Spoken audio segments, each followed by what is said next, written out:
Welcome to Genie Lab. Don't forget to subscribe to this channel.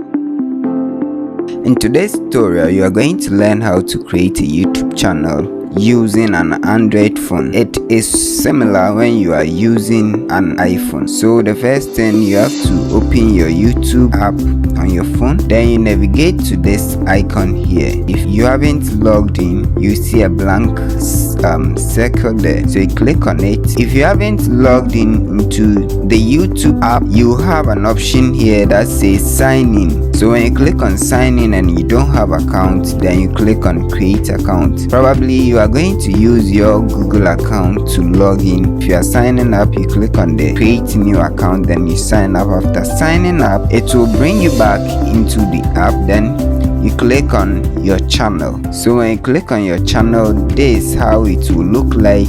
It will be having the name you used to register your Google account. So you would have the option to change everything. So you click on this icon here, this pencil icon. When you click on that pencil icon, then you get the option to change the channel name. So you change the channel name, you get the chance to also change the handle. Then you add the description for your YouTube channel. Then you add the icon that, or let me say the logo you need for your YouTube channel. Then you can also add the background cover of your YouTube channel by clicking on this camera icon. So when you are done, you can go back, then you have your new YouTube channel.